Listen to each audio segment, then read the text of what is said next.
Okay. Welcome back in. It's Tuesday morning, I believe now. I'm going to be reviewing Week 18's action from the National Football League. I can't believe that the season has officially now come to an end. It's so sad because it feels like the off season. Off season begins obviously after the Super Bowl, which is in February. So basically, between early February until September, there's really no meaningful football. You have the preseason in August, but half the time the starters don't actually start. So I can't believe that it's already over. It honestly feels like it was the first week one was just yesterday, and now week 18's already over. It just blows my mind how fast time really goes by. Anyways, enough put me rambling about how depressing it is about the season being over. So heading into week number 18, I had an overall record of 167 and 73. Not too bad. Sorry, no, sorry, 181 and 75. That's what it is. I apologize. 181 and 75 was my overall record heading into week number 18. I'll go over the scores and then just let everyone know how I did with my weekly predictions, and then with my season finale predictions, I guess you could say, at the end of the video. So the two games on Saturday, both were in the AFC North. The first one, we had the Baltimore Ravens. They played host to the Cleveland Browns. I did predict that Baltimore would win, and they won very convincingly, to say the least, 35-10. Uh, Obviously, with that win, they have secured the AFC North crown for the second year in a row. And I will take a look at the standings here once I'm done looking at the games. So the other game on Saturday evening took place in Pittsburgh as the Steelers played host to the Cincinnati Bengals. I did predict that Cincinnati would win only because the NFL just loves drama. And if they win, which they did, then obviously, depending on the outcome of Sunday's action, they could have made the postseason. As for Pittsburgh, with a loss, they ended up dropping into sixth place. And then, depending on how the Chargers did in their matchup, we'll see where they're at with the standing wise. So, yeah, 19-17 would be the final score in favor of Cincinnati.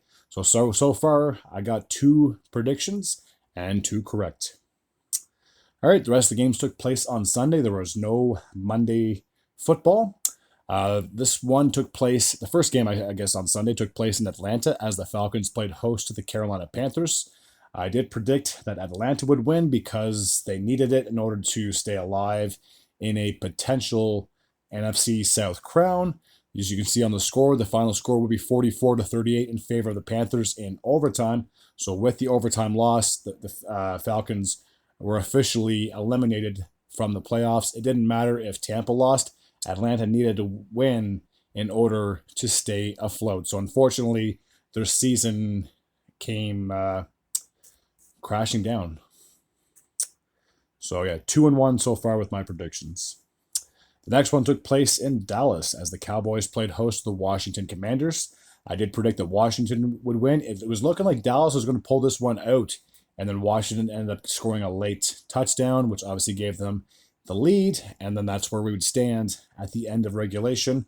With the win, I'm fairly certain that not only did Washington clinch a playoff spot, which they did the week before, if I'm not mistaken, but I'm pretty sure that they have secured the sixth seed in the NFC. So 3-1 so far, not too shabby. The next one took place in Green Bay as the Packers played host to the Chicago Bears. I thought Green Bay would get the victory. They needed the win, and they needed Washington to lose in order for them to get into the sixth spot. But since Washington already won, it wouldn't have mattered the outcome of the Packers game. They had a late lead. I think they got a field goal with just under a minute to go to give themselves a 22-21 lead. The Bears went down, and they would end up getting a last-second field goal. This time it was not blocked, unlike their previous matchup in Chicago. And with the win, Chicago stopped an 11-game losing streak to the Green Bay Packers. I think the last time they beat Green Bay was in the 2018-19 season, so just a few years ago. So I'm sure if you're a Bears fan, you're probably a little happy that you finally got the monkey off your back. Indianapolis played host to the Jacksonville Jaguars. Unfortunately for Indy, this game meant absolutely nothing whether they won or lost. they were already eliminated from the postseason, but I did circle them on my predictions to win, and they did. It took overtime to get a victory. 26-23 would be the final score from Indianapolis. The next game took place in New England as the Patriots played host to the Buffalo Bills. I did predict that Buffalo would win. I thought they would get the victory. It didn't end up happening, but it didn't matter either way because they have already locked in the number two seed in the AFC. So whether they won, whether they lost, it didn't affect them at all. I'm sure they would have loved to have a little bit of a momentum heading into the postseason, but if you're already locked in at a certain position in the last week of the season, I don't think you really care if you win or lose because the only meaningful football you have is in the postseason right now. The crazy thing is because the Patriots won this game, they actually I don't think they have the first overall pick. So not only did Buffalo lose this game, but because they lost, and New England ended up losing out on the first overall pick this draft, which is crazy because when I look at the standings, as soon as I'm done looking at the games, there's a lot of teams that finished with 3 and 4 wins respectively. So it honestly could have came down to any team at any point. The Philadelphia Eagles played host to the New York Giants. I did circle Philadelphia on my predictions, and they did. They get a 20-13 victory. They already secured the number 2 seed, so again, just like the Bills, it wouldn't have mattered if the Eagles lost or not, but obviously if you go on a bit of a winning streak heading into the postseason, that momentum could help you carry over into the tournament. The Tampa Bay Buccaneers took on the New Orleans Saints. I did circle Tampa Bay on my sheet, and they did. They got a win, 27-19. It was looking a little grim at halftime. I'm pretty sure they were down like 16-6. And then Tampa obviously got 21 straight points. New Orleans only got 1 field goal in the second half. So it's Tampa Bay would clinch the division for the 4th year in a row and the 2nd year under Baker Mayfield. And the bigger news for Tampa Bay was that Mike Evans got to 1,000 yards, which tied Jerry Rice's record for 11 straight seasons with 1,000 receiving yards. And you think about how many quarterbacks that Mike Evans has been through. I think he had Jameis Winston. He probably had somebody else before him. And then he obviously had Tom Brady, and now he's got Baker Mayfield. So it's not like he had the same quarterback thrown to him for the last 11 years. There's been a lot of quarterbacks cycling in and out of Tampa. So the fact that didn't matter who they had under center, as long as they found Evans in the open, again, congratulations on him getting 11 straight 1,000 receiving yard seasons. We'll see how he fares next year. Will he be able to break that record? There's only one way to find out. The Houston Texans went into Tennessee to take on the Titans. I did circle Houston on my sheet. I didn't have that much faith considering the last 2 weeks they'd lost back-to-back games. So I knew they wanted this victory more than anything to have a little bit of momentum heading postseason. The last thing they wanted to do was go on a 3-game losing streak and then enter the postseason with that losing streak, I guess, those three losses in a row. But evidently, they would end up beating Tennessee 23-14. They actually split the season series. I'm pretty sure Tennessee went into Houston earlier in the year and beat Houston. So when I did make my predictions for this, I was so tempted to circle Tennessee, but evidently I chose the right team. The Arizona Cardinals played host to the San Francisco Giants. Oh my God, I'm thinking of baseball. San Francisco 49ers, I do apologize. This game was really meaningless for either team. Both were officially eliminated the week before, maybe even the week before that, depending on this. Either way, within the last week or two, they both these teams got eliminated from the postseason. I thought San Fran would get the victory because they did put up a bit of a fight in week number 17.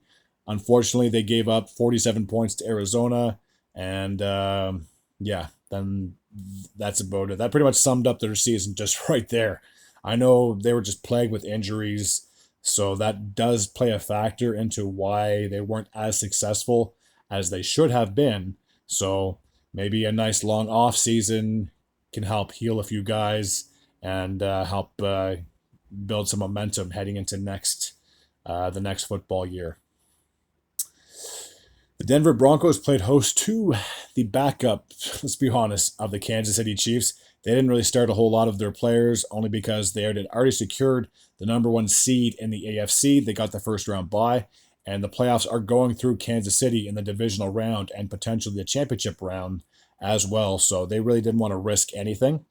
38-0 would be the final score, so it was a thumping, but again, they didn't have Patrick Mahomes. They didn't have Travis Kelce. They didn't have a lot of their starters, as I just previously mentioned. So KC really didn't put up much of a fight in this one.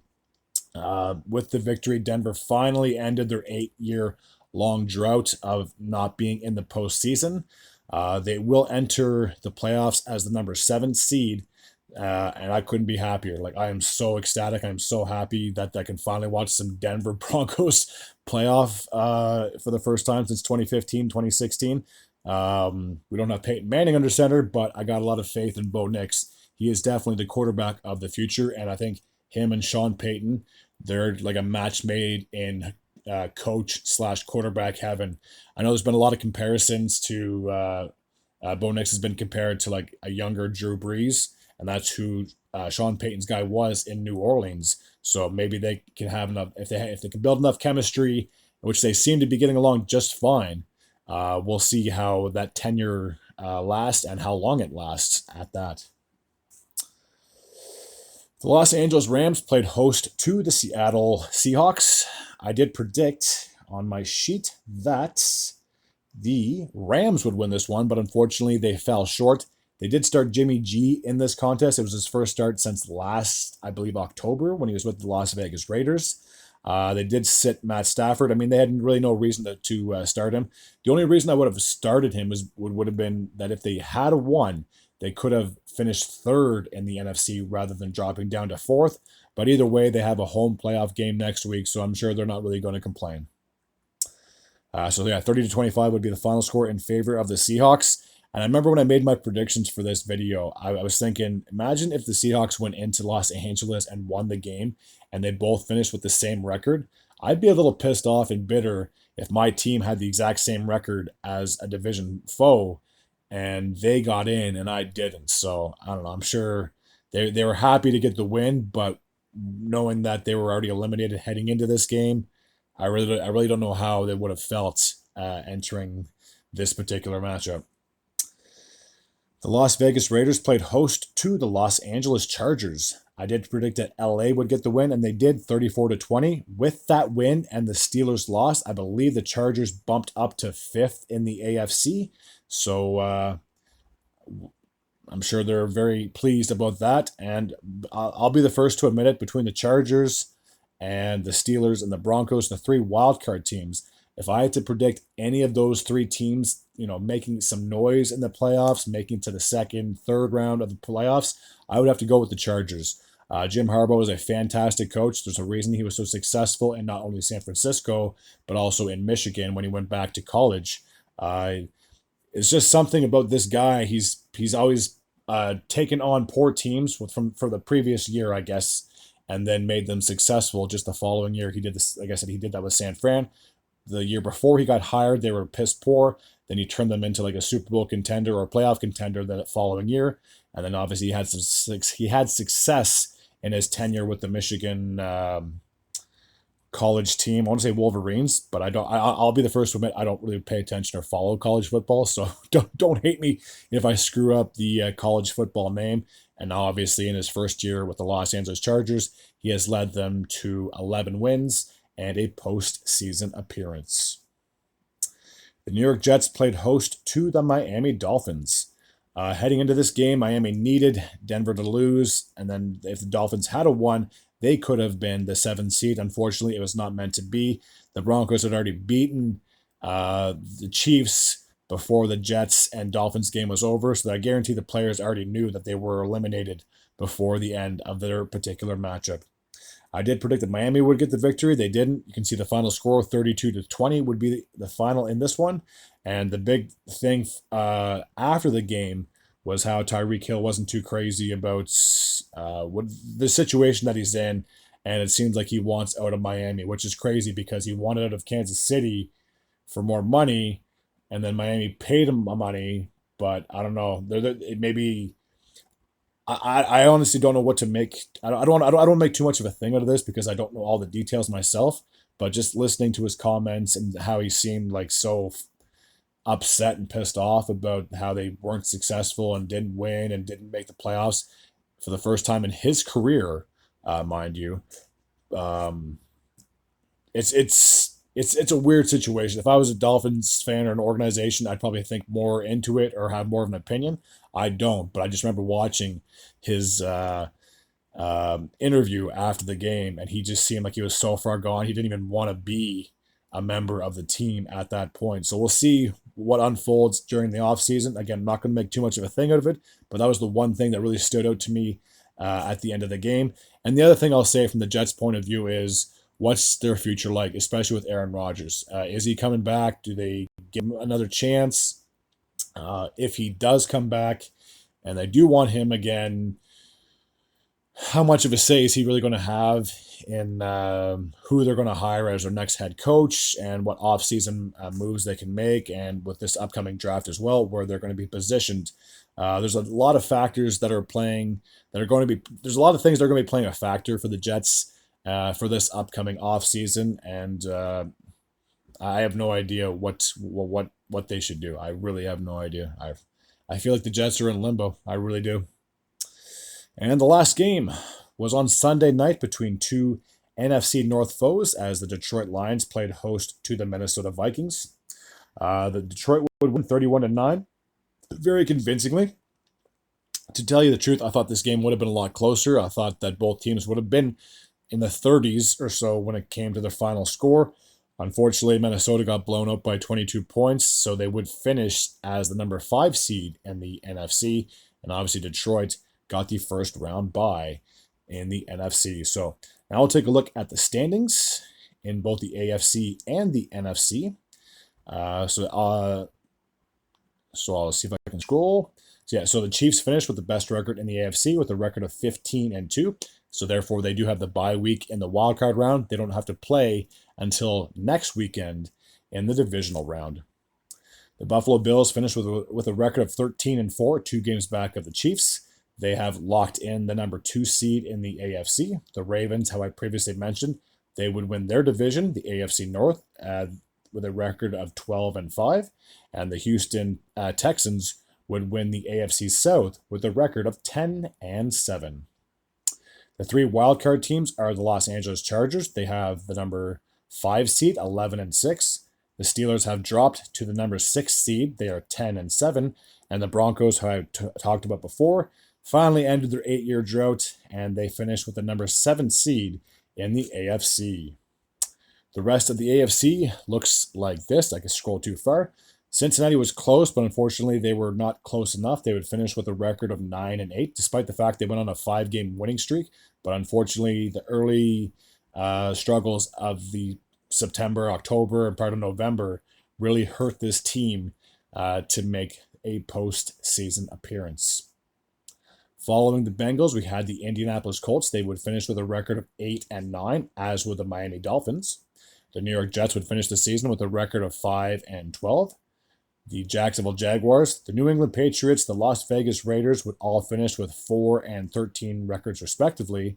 The Cleveland Browns and the Tennessee Titans would both finish with 3-14 records between the two teams.